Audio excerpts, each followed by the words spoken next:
Welcome, Reanimated fans, coming to you from Martha's Vineyard today, and instead of Brooklyn, but coming to you from the West Coast is my intrepid co-host, Stuart Tiffin. Hello, Stuart. Ahoy there, AJ. Nice to see you. Oh, yeah, and I'm H.A. Conrad. I guess I should have mentioned that for those that don't know. But a dearth of news today for some reason, though I suspect will start to ramp up because Halloween season is coming upon us. But so really nothing to talk about today on the news front. However, very excited to talk about the next two episodes of Tales of the Walking Dead. Dee and Amy slash Dr. Everett. So Dee is the sort of the long awaited episode about Alpha. And I have a couple of questions, and maybe I'm not remembering certain things correctly, but anyway, I have some thoughts on both episodes, but excited to talk about them with you. So, Yeah, what this is your was initial thoughts? they were interesting. I think we hit our first flop of Tales of the Walking Dead in Okay, this you and I duo. are in agreement. You and I are in agreement. Yeah, Okay. not both of them. But yeah, the second one we're going to talk about, I think, Yep. was the Yep. weakest link so far. Agree. And I have a few opinions about that. But Launch. Yeah, let's. let's talk about D and So we Alpha. were all concerned about like going back into this narrative and like, would they be able to have the same sort of creative approach as they'd had for the other two episodes we talked about?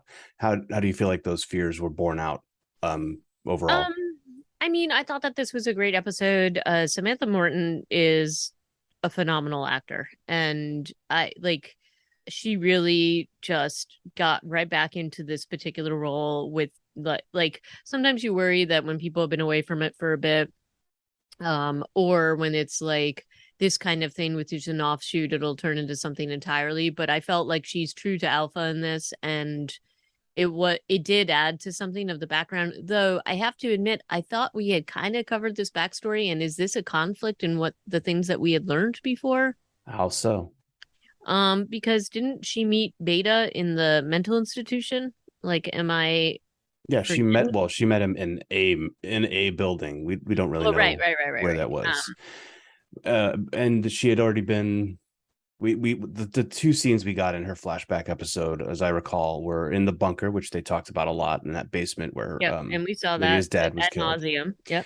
and that was brought up a few times. But also the meeting Beta in that building, and then coming up, I think that's where they did guts and made masks. I'm not sure if they actually made masks in that episode. Um, but yeah, so what I am confused by is a little bit what happens at the very end of this episode. There's also just like, yeah, there are several story hooks in this episode that they don't follow through with, which kind of make it seem like they're going to do more of this backstory. Maybe, maybe. And I thought the same thing too. I thought there was a couple of things in here that, I didn't, I was like, oh, they're probably, or they're at least leaving themselves the option to come back to it. At least that was my sort of take on it. I thought this was a fascinating encapsulated story of zombie survival on a riverboat in the bayou. Feels like. Mm-hmm. I've always want to see like communities in every scenario possible, and so this is just like checking that box for me. And then the way that they did the human interactions on this, I thought were fascinating. I think Brooke makes a fascinating character. She is a fascinating character. And, I think they do this like kind of fake out in the beginning where you're like, okay, what part of the apocalypse is this? And, you could see this being in it. They did a very clever way of sort of presenting this. Um, Yeah, I was fooled. I was like, this is yeah, clearly pre-apocalypse. right. And then they kind of put you off kilter deliberately, which I thought was kind of fun. And instead, she's the leader of this riverboat community. And it's a little misleading because you think that she's like kind of, um, or at least I think that's the intention, focused on specific things that shouldn't necessarily seem to matter. But there's a thing about civility and dress and like and that's sort of the things that they focus on. Like she says something about going shopping or Yeah. and then they're all getting dressed up for this evening on the riverboat. And, but there's also like a comment about hard work. It's like, so there's things that balance it out. And her philosophy is that, yes, we all need to get together and we need to work hard, but we also can't lose the things that make life good. Meaning like parties and dressing up, and I guess the more like, I don't want to say ceremonial, but like specific things that wouldn't necessarily seem to matter if you're just trying to survive. But I guess her point is, what's the point of doing any of this if you're not having some of these, the finer things in life, basically? Some of the pageantry, I suppose. Yeah, I saw this as a red flag. Yeah, of course, we know that this isn't going to work out, right? And is that just the trope? Like I've just been trained to see any sort Yeah, of like yeah, excess or treating the old world as still even remotely around. I mean, they do. She pays lip service to that. Like she's like the guards are on duty, and we've been trolling this area for days or something. So Brooke seems to think that it's a safe course of action to have a party, and I guess it is in a way. The fatal flaw that she's committed happened, days ago, as it turns out. yeah. Um, but yeah, as soon as you see people getting into their tuxedos and their finery, you know that it's a problem. And of course, Alpha, we know, as always, when we meet her much later in her, I don't know how much later in her story, she hates civilization and is obsessed with it being all lies and living like a false, truth. And she's kind of there in this too. And I thought it was interesting, like where she was in her relationship with Brooke and her relationship with this community during this episode, where she's been there for a year, it turns out. Mm-hmm. Yeah, so like she Brooke accosts her after the party and is like, you're too worried and it's affecting Lydia. And Brooke makes a lot of mistakes here too, where she continuously asserts herself over D Alpha, in terms Well, of she's her alpha for a parenting. reason, right? Yeah. She's alpha for a reason. And even though she, on some level, I think recognizes that she's sick and she knows that Lydia saw what happened when she killed Lydia's dad. Um, and she knows that Lydia basically got a kind of window into the more negative aspects of her personality and her antisocial personality. She can't let Lydia go. This is her raison d'etre. So, and she thinks she's right. And so, anybody trying to pull dominance over Alpha is eventually going to get a knife in the ribs or across the face, as it may be. Yeah. So that's, I guess part of me, but the part of me, part of this that just, it was a hard time sitting well. It's not like, Alpha, really hides this, right? Like she's quiet, but it's like, which one of these is not like the other one, Yeah. right? All along. And yeah, So, that some of that's like internal and some of that's external. Like Billy, the bartender, in one of the early pieces of dialogue that D has with someone other than Brooke, is just, well, Billy is his own situation, obviously, but it's just like, you kind of look terrible. Why don't you dress up a little better? And this is really just kind of telegraphing his situation mhm. that comes into focus later. uh but he's calling her out for being the ugly duckling, right? It's kind of insane. Right. And it's like this weird thing because he obviously says he admires certain things about D and about what they have here. And that is something that, I mean, obviously it plays into what we see later. But there's a coveting here that he does. And things like, and I think if there's a weakness in the episode, it's that because somebody like Brooke isn't going to get to where she's gotten without having some better judgment of character. And if it's so easy to sort of find chinks in the armor, this wouldn't have lasted even as long as it did, right? And I just find it hard to believe that Dee would have like lasted this long in this environment without, because she just has no tolerance for this kind of thing. Mm-hmm. Even if it's that she's gaining safety for herself and her, specifically her daughter, I just don't think she would be able to fake it this long. And, when it does fall apart, it falls apart really really crazy, fast. but and Yeah. fast. So that was the one part that I was just having a hard time sort of like putting my skepticism aside. It just felt like, and same thing with Billy, like it's not exactly like he's easy to read and he makes these comments. I just don't like, I feel like the sort of dissension that he has with, maybe it's that he's just showing it to D, Yeah. but it just feels a little bit far-fetched that Brooke wouldn't catch on to some of this. I don't know. Yeah, maybe.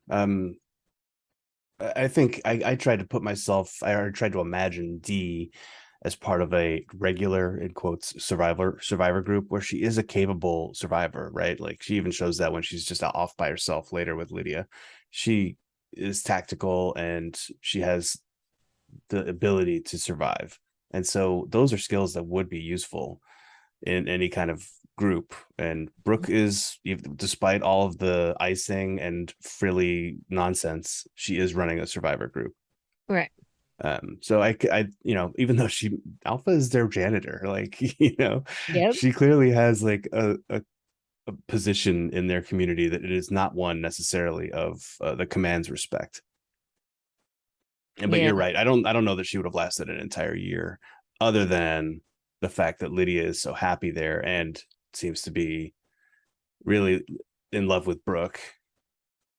Who and there are some scenes during this episode where Dee and Brooke are like having a face to face in a hallway, and Mhm. Samantha Morton, I don't know how I forget how tall she is, but she's in the 5 foot range, and I guess the woman who plays Brooke must be like six something because Yeah. there's like at least a foot or 6 inches of height difference between the two of them, and it creates kind of an interesting dynamic to their to their threatening conversations. But you know what? When Alpha D is threatening Brooke with a knife, I believe it. Yep. Yep. Definitely. I thought the aerobic stuff was really fun. Even though it's like you're kind of like, okay, this is ridiculous.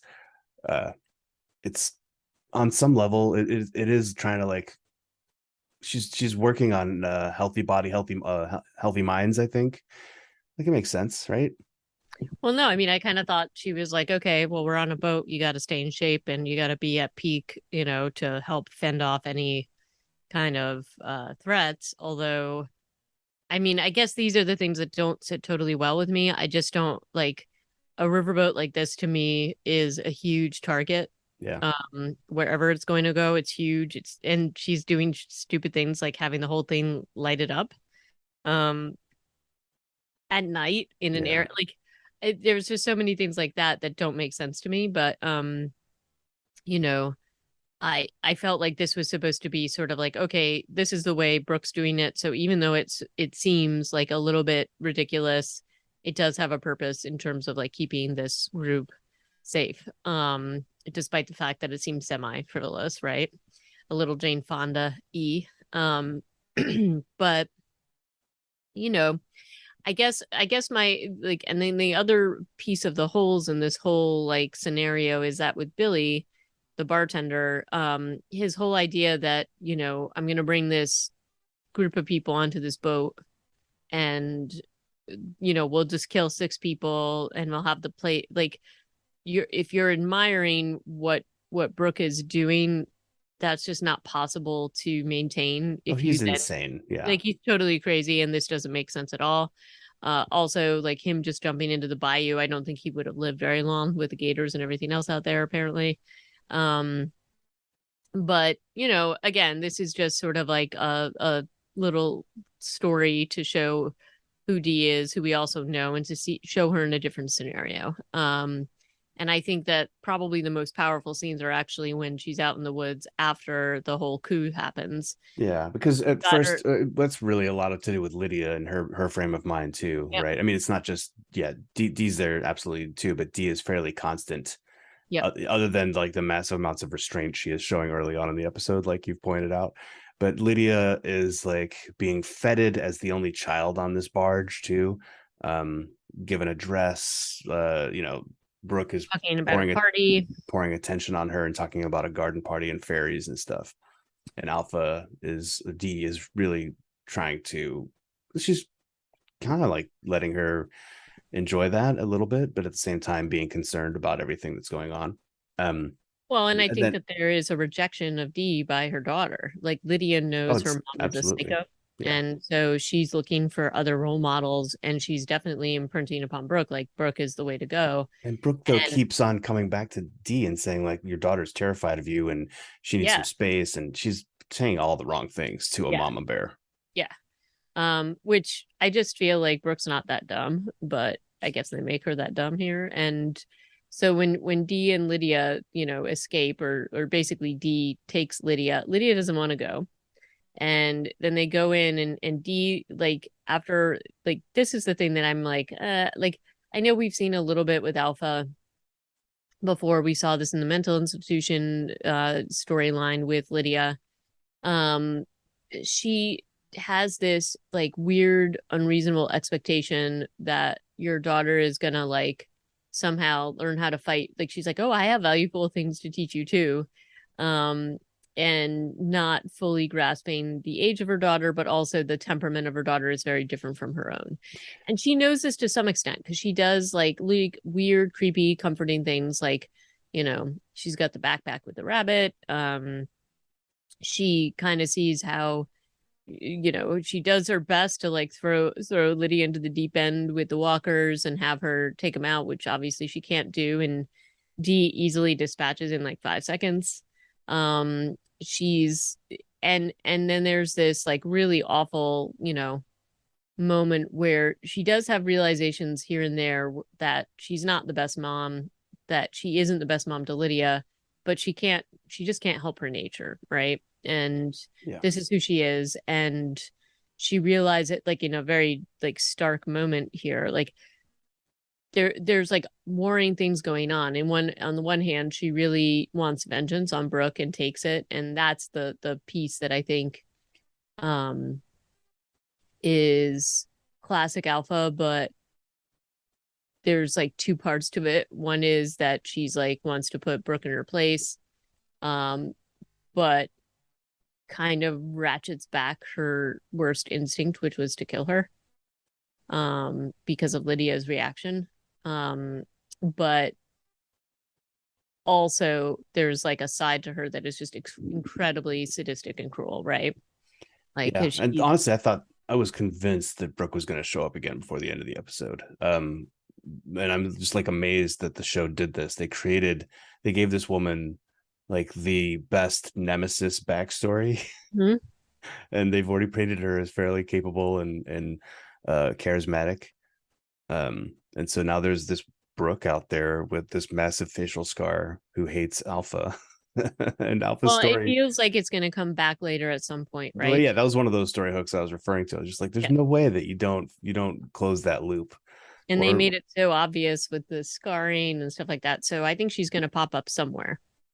which means, is there a Tales of the Walking Dead season 2 in the works? I'd I say had kind of considered probably. this to be a one and done. Um, so Or she could pop up in a spinoff somewhere. I don't know. yeah. Um, D, I like the fact that D also had seen, well, it felt really patchy and sketchy when she was accusing Billy of signaling the shore Mhm. in heavy fog, Yeah. which I'm like, that wouldn't work with a mirror really anyway. Um, but then it turns out that she was right. Um, Well, she saw a weird signal on the boat with the light, when he went outside. So it felt like that was part of, he's signaling them twice. So, could have been, or that was the light bulb that Brooke had tightened. Yeah, maybe it was on purpose. right, Um, it's not like the boat was hard to see at that point. right, I don't know what you need to tell your guys.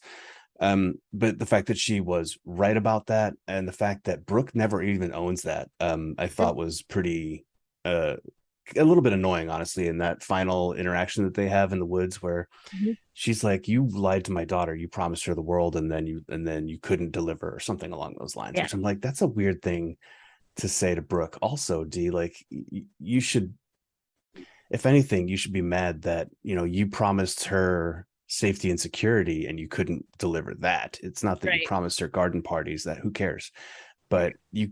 you screwed up because you hired the wrong people. I told you that I didn't trust them, and you mocked my concerns. That's a reason I think to be mad at Brooke. And then Brooke just comes back and says, no, this, you did all this is all your fault. I'm like, absolutely not. No, no. I Yeah. mean, she did create the absolute insane gunfight and chaotic scene on the boat by She killing did, one but of them, shooting that was another, and then only jumping overboard. That was that kind was of, only like she only did what was about to happen anyway it though. did feel that So way. it's Yeah. not Yeah. um And the, like the chaos of that scene plays out mostly in a way you can't see it, but I thought that was pretty cool. And when they wake up under their weird zombie tent, mhm. hours later, there are just bodies everywhere. I thought I really liked the way that that kind of Yeah. played That was out. pretty good. And then, you know, that whole thing with the under the body thing and her putting the stuff under her poor daughter is such got such problems. Lydia's got such problems. You think Um, about Lydia compared with like Carl, Lizzie, Mika, Judith. Like, I mean, Judith was born in this situation. Carl took to it. Some say too easily. yeah. Lydia clearly is not one of those. And I guess that is like a version of a person that there aren't a lot of other examples of. Hmm. There have been other children who are too scared to deal with zombies, though, right? Haven't there? Yeah, but her mom is a psycho. And her So there's mom's a that too. psycho. I mean, she also in this episode says that I killed my dad when I was 9. Hmm. So I don't know if I remember that being part of her backstory before. Maybe it was. I feel like it was. But again, like we do see this thing where Alpha, like as misguided as she really does love Lydia. But there is the big moment in this particular episode where she was like, because Lydia keeps talking about how she believes in fairies and she's hearing the trees whispering, whatever. And, you know, this is, a form of escapism, much like tea parties and other things that Alpha just cannot abide by because she hates all of those kinds of things. She truly believes in harsh reality and just can't. Honestly, there's this moment where she's like, "Oh gosh, I can't believe this is my kid," kind of. And her solution is to like kill her, basically, Kill them and both. Kill kill her and them. then kill herself, Yeah, probably. yeah, and that's like her whole thing. And then of course the whisper thing, like Were, Hira. were you surprised by it? I could have sworn that Alpha started the Whisperers. Yeah. I That's didn't. the part. Okay, so that is the part where I'm talking about where and again, my mistake for not watching that whole backstory episode with Alpha and Beta, but I thought that those two started the Whisperers because they wanted to live like the dead, and that's the conflict that I'm talking about here, where feels like they're obliterating that whole backstory. Like the Hera thing, I don't understand where that came from, and where Beta go, right? So I feel like maybe they're just doing another universe thing. Is this like the metaverse of Walking Dead? I don't know. But that was the part where I was like a little confused by because Well, you could certainly. I thought I remembered that Alpha created them too, but maybe I'm wrong. Yeah, I don't really recall. Like, again, we probably should have watched some of those flashbacks, but it would be weird to imagine, because I remember at the beginning of that flashback, Alpha D, Samantha Morton, whatever, Alpha is walking with Lydia through a city. Lydia is freaking out and screaming because she sees a zombie, which draws more zombies. But I think they have guts on, but they are not wearing masks Hmm, until maybe until later on in the episode. I don't even recall. maybe. But if they'd already been like brought into the Whisperer way of life, I feel like you would just always have a mask. Right. I liked a lot of aspects of this episode. The conflict in my head just about some of the things that we saw here was kind of annoying, but overall I liked it. And I liked seeing Samantha Morton again as Alpha. So I thought that that was kind of cool. So overall, I'm in favor of this. Although I will say that just overall with these two episodes, I think part of why the first two were kind of a little bit more enjoyable, or why I was so excited to see them, is that they were such a departure and there was a lightheartedness to them, that this was definitely a darker episode, as is the next one. So, and maybe we'll go back to a little bit of that on the next round of them. But you know, I don't know how much this adds to the whole thing any more than we know, except that it was kind of fun to see Samantha Morton again as Alpha. I don't know. Yeah, I don't know that it adds a ton, but like I said, we've got that riverboat colony, which is to me a plus. That's like definitely in the plus column. Um, the way that it falls apart is a little bit hokey, just because Billy is so like clearly wacko. And I'm yeah, and as you've said, I'm surprised that Brooke or her lackeys and a lot of the people in this community do turn out to be like just terrible people. Like they're like falling over each other to turn Lydia and Dee over to the pirates. Right. Um, and that yeah, that's you know, so Brooke has clearly surrounded herself by sycophants and bad people. So that helps kind of secure her fate at the end of the episode. I think this was good. I think this was a good episode. It raises some more questions, and so I would like to kind of see it through, see the end of where this is going. Hmm. Which will be apparently Alpha killing Hera, and maybe Brooke shows up with a face at some point. I don't know. Because at the end she's talking to Hera's face mask Yep. on like a mannequin, right? Yep. Yep. Even though we haven't even seen Hera yet. Yep.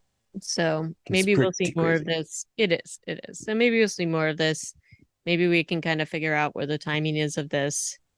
I mean, just based upon like her hair and everything like that, compare, I don't know. This would supposedly be before they ran into Beta, but maybe that happened at some point later on. I don't know. But it feels weird. It feels like this is sort of an alternate beginning to Whispers, but Yeah. I mean, um if you look at the plot synopsis for the episode called "We Are the End of the World," season 10, episode 2, mhm. that's the episode with the flashbacks, and they talk about it being forming the basis for establishing the Whispers. But Hmm. that's written by audience people, not by Yeah. showrunners. So maybe they would have written it differently. Yeah. I don't know. But anyway, so I think that's done and dusted. Yeah. But next we're going to talk about, and probably not quite as long, but the Amy slash Dr. Everett, which I was really excited to see because I really like Anthony Edwards, who stars in this episode. Um, and this was to me the weakest out of all that we've seen so far. I don't know how you feel about it. Yeah, I also agree. And I'm trying to figure out if it was the script or the performances, frankly. Well, it's a little bit of both, I would say. Um, so anyway, let's dive into this and just give the sort of the setup. But in this tale, there is, basically a scientist observer, portrayed by Anthony Edwards, who plays Dr. Chauncey Everett. And it even has a bit of a like that voiceover and um the thing you would normally see in like a nature episode and whatever, and viewing the whole zombie apocalypse as like a way of nature's way of balancing things out, right? um and you know that's the feel it gives you about this whole thing.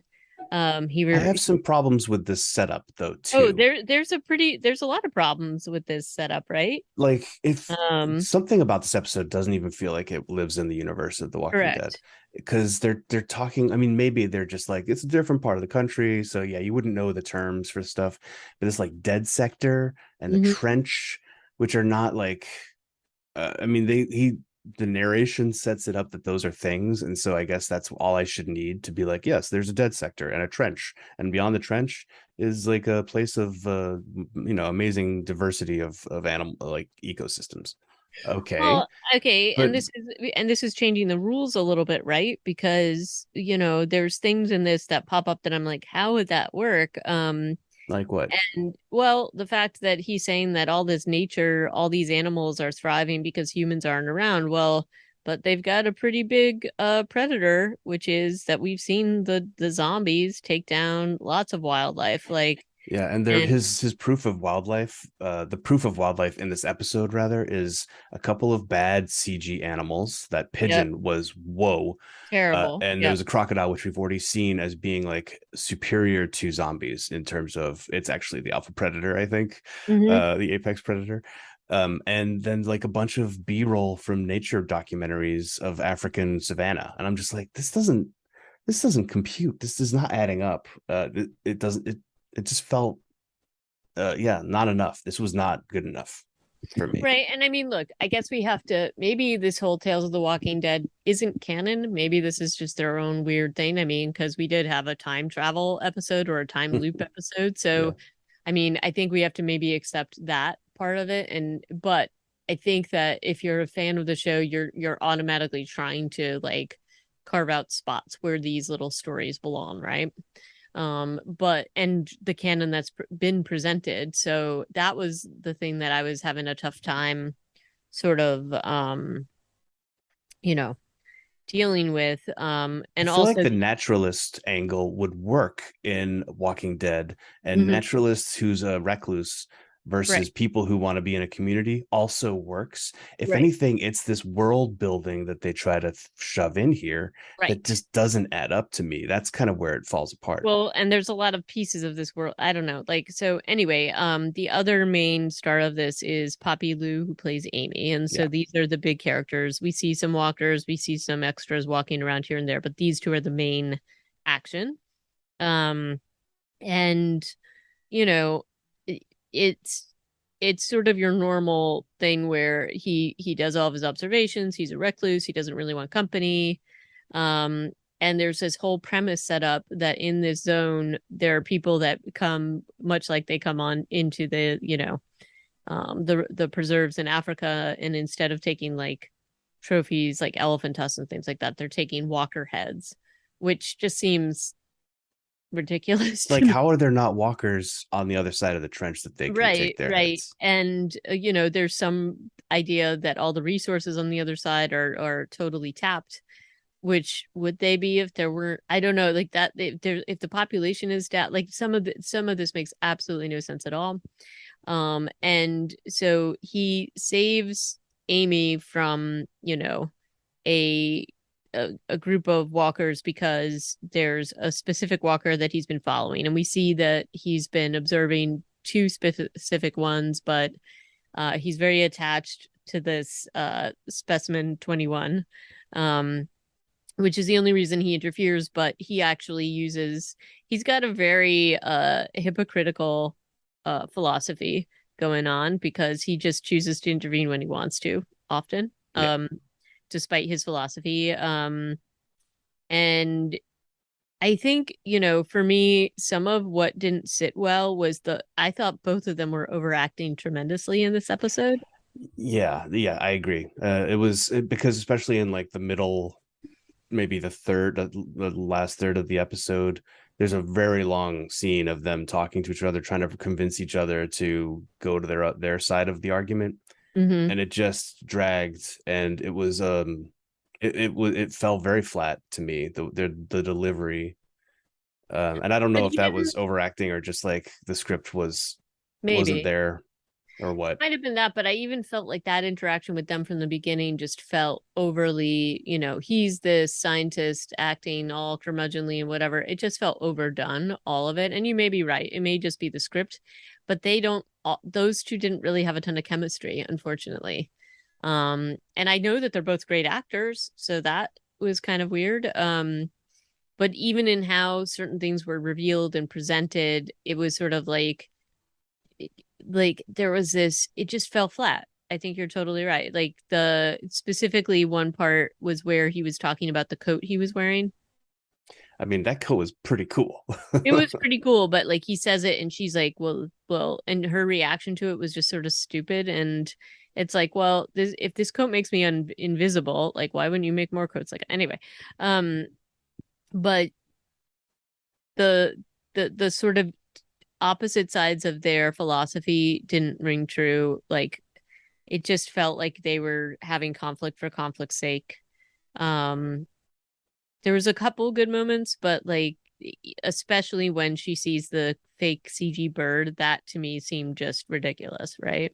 That was Where she's absolutely, like, yeah. "Oh, beautiful bird," and she knows what it is, and I just don't buy it. And then the other part that I found like kind of ridiculous, it's like, well, even though he has kind of kept specific information from her, there's like a weird moment where he's like where she goes to help one of her colleagues and he doesn't help, but her colleague makes it away, but her colleague doesn't like stop to see what's happening, That was very strange direction. Like, why didn't right? Hannah hang out, or had Hannah been bitten because it took them so long to go help them?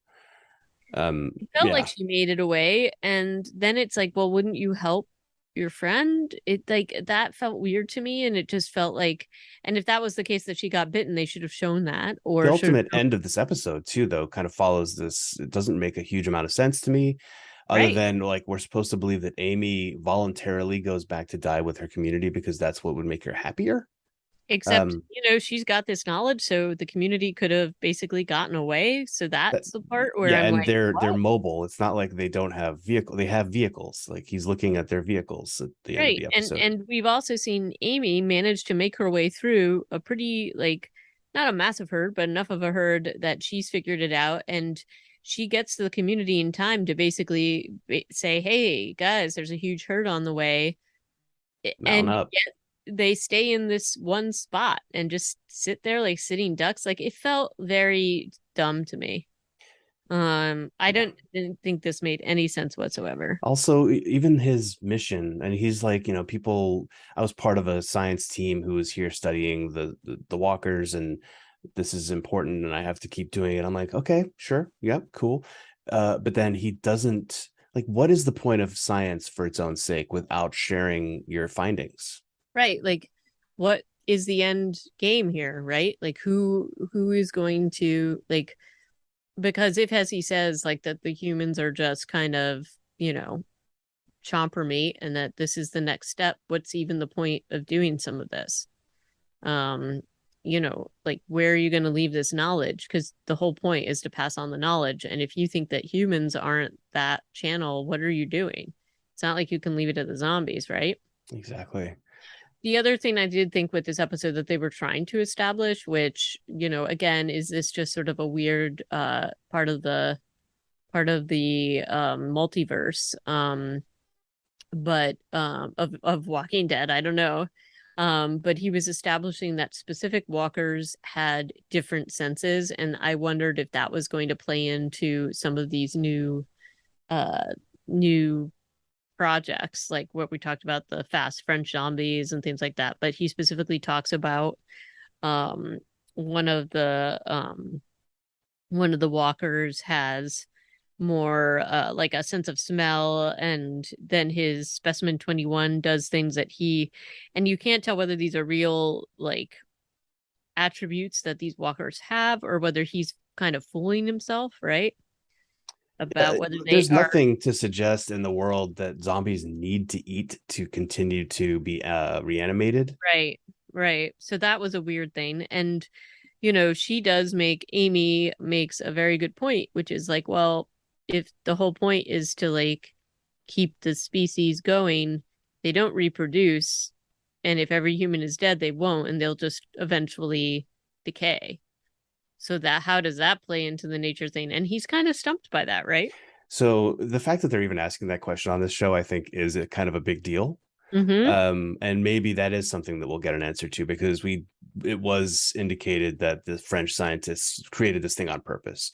And so Yeah. then you kind of get to a place of, human extinction movements, and maybe it's just to create a world without humanity. Problem is, of course, that the zombies eat animals, so it's not it's And not and like that's the the environment's problem. going to be saved, or Right. the And that's the problem that ecosystem. I'm having with this whole nature preserve idea because Yes, a there lot of would be no no, giraffes in the no, zombie apocalypse. No. definitely not. So, you know, like, and I think you would see a balance out of those things that survived and didn't, and that balance wouldn't work out so well because to have like a healthy ecosystem, you need things all across it. And if you've got this predator that doesn't sleep, just indiscriminately eats and like, you know, kind of poisons whatever they eat, right? I just don't think you're talking about something that's sustainable. So that it doesn't make sense at all. But um one of the things I did like about this though, and then this is the thing you and I always get into, and so even as silly as it was on the riverboat, but I always like to see how somebody's living in the apocalypse. So I did truly enjoy his little treehouse cabin. Hmm. With all like a lot of detail went into the set design for that. It was like very cool setup. I liked, all the cool things he had in there. And this is supposed to be the cabin of his old friend who he had thought had died, and he stumbled across this thing. Um, and he has the little hook to get the ladder up and down, although that doesn't really um if there's other humans out there, it's not like the best system, right? So Yeah, it's really um not meant to be a human deterrent, apparently, right, because she right. gets up there a few times. Yeah, yeah. But I love the treehouse cabin. I love that setup. I thought that that was incredibly cool, and it made me kind of think, well, why aren't there more like treehouse things set up in general? It seems like that might have made sense in certain scenarios, but Yeah. I um, think, like one last thought that I have on this episode is that Amy was kind of an interesting character. I didn't love a lot of her dialogue, but mhm. she's an amputee. She's got like a Yeah. little wrist weapon mounted there. She's wearing like weird knee pads, but I get it. If you're in the woods kneeling down a lot, I would wear knee pads too. Hmm. Her approach is kind of nice, I guess. She's like, I'm not gonna rob you. My community, we take care of each other. She is not an opportunist. She is an opportunist, but she's not out to murder and sow mayhem. And that feels rare in The Walking Dead also. Yeah. Um, I also the one piece which I know this was like I didn't fully believe it, but I did like this idea that was that, she'd been eating these nightshade berries, which, she's been clearly out there in the woods and surviving. Maybe she doesn't really know, but it feels like most people would know that that was poison. And she didn't. But I do like the idea that there's like this concoction that the doctor Everett came up with, which is like the charcoal and other stuff. And she's got to like take her poison basically to get over the poison she's taken. So I kind of like that idea, just the fact that he does have this knowledge that he shares with her. Um, but um, but I had a hard time believing that she wouldn't know that there was like that she was eating this poison, basically.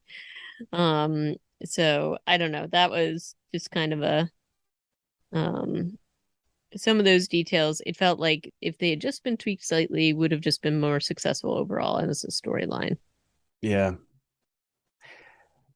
Yeah, I think a little bit more of a firmer hand on the overall story would have been better. The story of Dr. Everett and Amy makes sense to me, um, right up until she doesn't warn her community that they're in the Yeah. path of a zombie migration herd. That story makes sense for the most part. Even like the specimen 21 stuff and his unwillingness to intervene except when it suits his needs, like that's good, that's fine. I'm Mhm. fine with him being a flawed character. I'm just, yeah, the weird b-roll of the dependence on CG pigeons and crocodile and alligators. That's where this episode fails. And in some of that dialogue where the delivery and what they were saying, it just felt stilted. And I It did. All of it felt stilted. And again, it was one of those things where maybe they didn't, I don't know, maybe they didn't have time to practice, but it felt like the script was lacking. I don't know. It just didn't hit in a genuine way. Yeah. And it felt more like some like two writers preaching from their soapboxes, right? Yeah, pretty much. So this, I would say, this was disappointing. It certainly doesn't rise to the level of the last three that we've seen, because when you have an episode like um, Joe and Evie, was that the first one with, with Terry Crews and Olivia Munn? Mhm. Similar sort of premise with two characters with opposing viewpoints talking to each other a lot on the road. Uh, Although they didn't talk nearly as much as Amy and Dr. Everett did. Um, that worked so much better. And maybe it was chemistry, maybe it was script, but something about this one just could not get there. And at the very end, he's tagging the recently turned members of her community, including her potentially, but I don't think he actually gets around to it before the credits roll. Yeah. And that Mhm. was so that's that, I guess. Yeah, but I'm still in. I'm still cool with the series. I didn't expect everything to be 100%. So I'm looking forward to watching the next couple episodes and reviewing them with you. Yeah. So next up are it's our Jesse Usher episode. I'm not sure if it's Devon or Davon. That's coming up next. And then La Doña is the last one. And so we'll have those two next time we get together. Also, we should mention that D was directed by Michael Satrazemis and written by Channing Powell, a power duo, if ever there was one from Walking Dead. And this Dr. Everett Amy was directed by Haifa Al Mansour and written by Amadou Garba, who's I don't know if I've seen their work on this show before. But that's how that went down. And so, yeah, if you have thoughts about these two episodes, let us know. We're on Twitter at Reanimated PCast. We're on the internet at reanimatedpodcast@gmail.com. Looking forward to getting through the next. Are we going to do 2 episodes? Is it 2 or how many are Let's left? finish it off. It's just 2 left. Okay, well, let's do that, and definitely leave your comments if you have them. And until next time, ciao. Peace out.